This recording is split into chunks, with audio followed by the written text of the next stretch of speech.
তো আজকে যখন হিন্দু মুসলিম দাঙ্গা চলছে, তো এই পরিস্থিতিতে অনেকে বলছে এটা নাকি আগে ছিল না।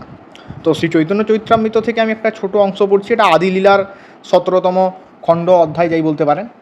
ঠিক আছে। মৃদঙ্গ করতাল সংকীর্তন মহাধ্বনি হরি হরি ধ্বনি বিনা অন্য নাহি শুনি, শুনিয়া যে ক্রুদ্ধ হইল সকল যবন, কাজী পাশে আসি সবে কইল নিবেদন।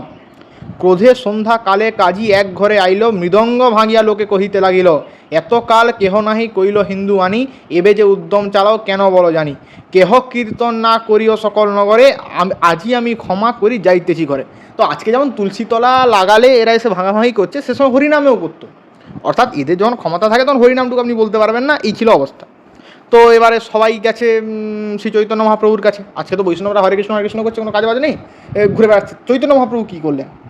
প্রভু আজ্ঞা দিল যাহ করহ কীর্তন, আমি সংহারিব আজি সকল যমন। অর্থাৎ কীর্তন তোমরা করবে যা, আমি যবন সংহারণ করব। তারপর কি হলো? সেই সন্ধ্যায় শ্রী চৈতন্য মহাপ্রভু বললেন নগরের সবাইকে ডেকে নিয়ে আসো। নগরের সবাই ভয় পাচ্ছে, তো এখন হিন্দুদের এরকম একটা নেতা দরকার আছে। তারপর কি হলো? এই মতো কীর্তন করি নগরে ভ্রমিলা, ভ্রমিতে ভ্রমিতে সবে কাজী দ্বারে গেলা, তর্জন গর্জন করি করে কোলাহল, গৌরচন্দ্র বলে লোক প্রশ্রয় পাগল, কীর্তন ধ্বনিতে কাজী লুকাইল ঘরে, তর্জন গর্জন শুনি না হয় বাহিরে, উদ্ধত লোক ভাঙে কাজীর পুষ্পবন, বিস্তারী বর্ণিলা ইহা দাস বৃন্দাবন। কি বুঝলেন? যে সময় মুসলমান শাসন, বিপ্লকুল গৌরব শ্রী চৈতন্য মহাপ্রভুর তে যেমন যে কাজী দরজা ভেঙে দেওয়া হলো। আচ্ছা, এখন আপনি দেখবেন না কিছু বাঙালি থাকে ওই কী হলো কি পৌরাণিক কেস, এখন বলছে হিন্দুরা সব করে গোবধ করে। হ্যাঁ, এইবারে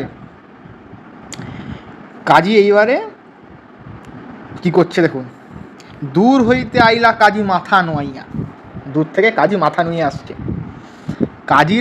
কাজীরে বসাইল প্রভু সম্মান করিয়া। অবশ্যই হিন্দুদের যা রীতি তাই করা হলো। প্রভু বলে আমি তব আইলাম অভ্যাগত, আমা দেখি লুকাইলে কোন ধর্মমতে। আচ্ছা, আমি এলাম তোমার কাছে, তুমি কোন ধর্মমতে লুকিয়ে গেলে? এবারে কাজী বলছে, কাজী কহে তুমি আইলা ক্রুদ্ধ হইয়া, তোমার শান্ত পরিবারে রহিনু লুকাইয়া, তবে এবে তুমি শান্ত হইলে আসি মিলিলাম, ভাগ্য মোর তোমায় এন অতিথি যে পাইলাম। ঠিক আছে, এই যে ভয়, ঠিক আছে, এই ভয়। এবার আরও বলছি দেখুন।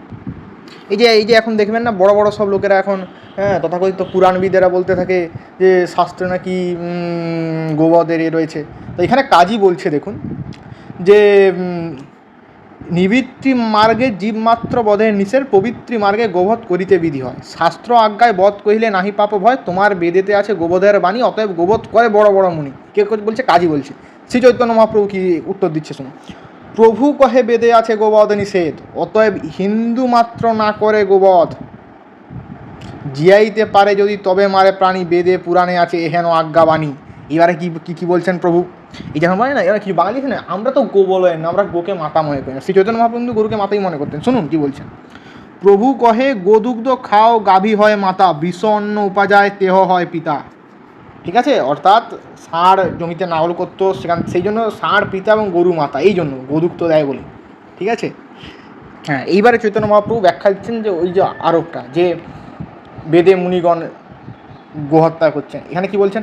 অতএব জরদ গব, অর্থাৎ বৃদ্ধ গরু মারে মুনিগণ, বেদমন্ত্রে সিদ্ধ করে তাহার জীবন, জরদ গব হয় যুবা হয় আরবার, মানে বৃদ্ধ গরুটাকে হত্যা করে বেদমন্ত্রের দ্বারা তাকে যুবক করে দেওয়া আছে, তাতে তার বধ নয় হয় উপকার, তাতে তার বধ হচ্ছে না, উপকার হচ্ছে।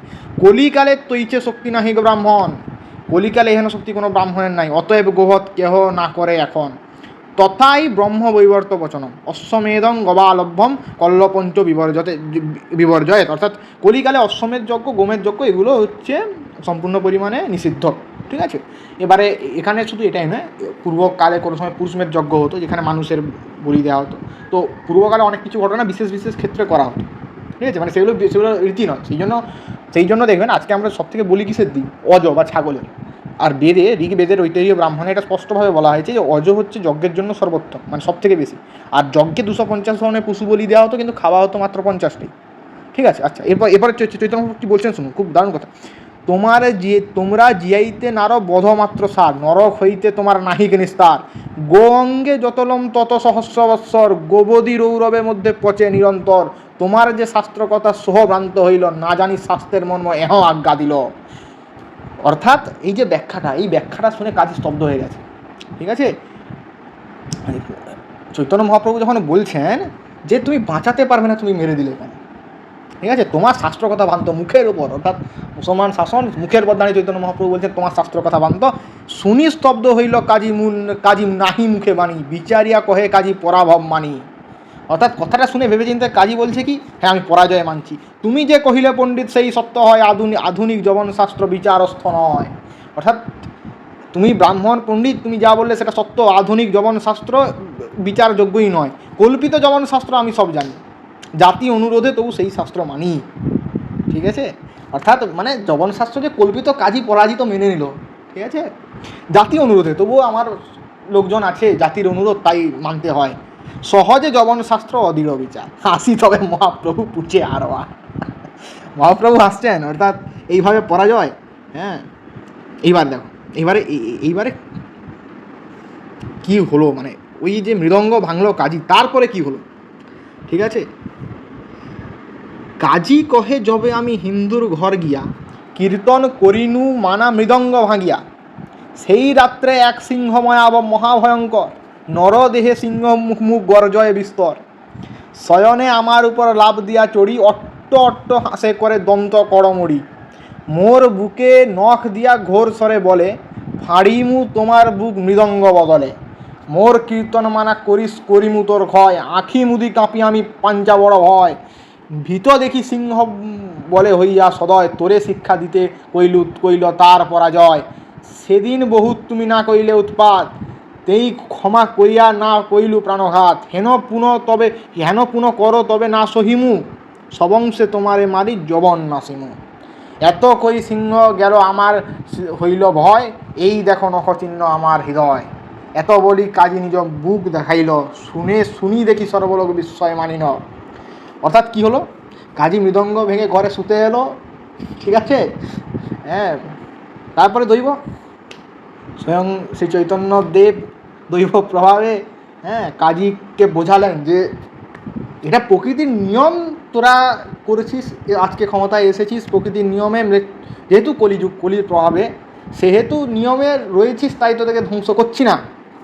কিন্তু যদি চাই ইশারা মাত্র তোদের ধ্বংস করে দিতে পারি, এমন ক্ষমতা বিপ্রদের আছে। তো যারা নিষ্ঠাবান বিপ্র, যারা সম্পূর্ণভাবে মনুসংহিতাতে যা যা ব্রাহ্মণের গুণাগুণ আছে মেনে চলেন, তাদের কাছে এই ধরনের ক্ষমতা থাকে, ওনারা চাইলে ধ্বংস করে দিতে পারেন। আচ্ছা, এবারে আসি, কাজী কহে ইহা আমি কারে না কহিল, সেই দিন এক মোর পেয়াদা আসিল। কাজী বলছে আমি এটা কাউকে কইনি।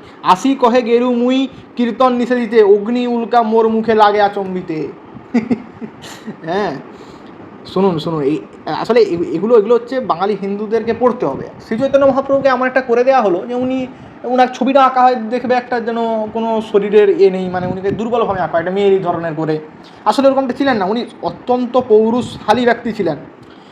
তারপরে কি হচ্ছে, পুড়িল সকল দাড়ি মুখে হইল ব্রণ, সেই পেয়াদা যায় তার এই বিবরণ, যেই পেয়াদা যায় তার এই বিবরণ, অর্থাৎ যেই যাচ্ছে তার মুখে উল্কাপাত হচ্ছে। তার কীর্তন না বর্জিহ ঘরে রহত বসিয়া, তাহা দেখি বলি মুই মহাভয় পাইয়া, কীর্তন না বর্জিহ ঘরে রহত বসিয়া। ঠিক আছে, তবে তো নগরে হয় স্বচ্ছন্দে কীর্তন, শুনি সবে সব স্বেচ্ছ আসি করে নিবেদন। হরি নগরে হিন্দু ধর্ম বাড়িল অপার, অর্থাৎ হিন্দু ধর্ম আবার বেড়ে গেল। হরি হরি ধ্বনি বই নাহি শুনি আর, অর্থাৎ হরি হরি ধ্বনি। আর স্বেচ্ছ কহে হিন্দুগণ কৃষ্ণ কৃষ্ণ বলি, হাসে কাঁদে নাচে গায়ে গড়ি যায় ধুলি, হরি হরি করে হিন্দু করে কোলাহল। তো মোটামুটি আপনার আদিলীলা, শ্রী চৈতন্য চরিত্রামৃত এটা পড়ুন, সব হিন্দুর এটা পড়া প্রয়োজন। এখানে অনেক শাস্ত্রীয় রেফারেন্স রয়েছে, আমি বই দরকার হলে বইটির PDF দিয়ে দেবো। ঠিক আছে, শ্রী চৈতন্য চরিত্রামৃত, শ্রী হরিভক্তি বিলাস, মনুসংহিতা, শ্রীমদ্ ভগবদ্ গীতা, এই 4টি গ্রন্থ বাঙালি হিন্দুর অবশ্য পাঠ্য। এই 4টি গ্রন্থ যদি একজন বাঙালি হিন্দু পড়ে ফেলে, তো যতগুলি অপপ্রচার হিন্দুদের বিরুদ্ধে হয়েছে সেগুলি সমস্ত হাতের বাইরে চলে যাবে। প্রতিদিন গিয়ে ব্যায়াম করুন। এর পরের দিন আমি কথা বলবো প্রমথচন্দ্র মিত্রকে নিয়ে। আজকের মতো এখানে শেষ। এবং আর একটা জিনিস আমি বলে রাখি, আজকে একদম মানে কোনো প্রস্তুতি ছাড়াই করেছি, আর পুরনো বাংলা কিছু জায়গায় উচ্চারণের ত্রুটি হয়েছে, আমি একটু আবেগতাড়িত হয়েই পড়েছি, তো কিছু জায়গায় উচ্চারণের ত্রুটি হয়েছে। আপনার উচ্চারণটা দয়া করে, উচ্চারণের ত্রুটিটা আমার দয়া করে মার্জনা করে দেবেন। উচ্চারণের ত্রুটি হয়েছে, ছোটো ভাই ভেবে দয়া করে মার্জনা করে দেবেন। ব্রাহ্মণ কুলগৌরব শ্রী কুল্লু ভট্টের জয় হোক, ব্রাহ্মণ কুল গৌরব শ্রী চৈতন্য মহাপ্রভুর জয় হোক, সনাতন হিন্দু ধর্মের জয় হোক, চতুর্বর্ণ ব্যবস্থার জয় হোক, জয় শ্রীহরি।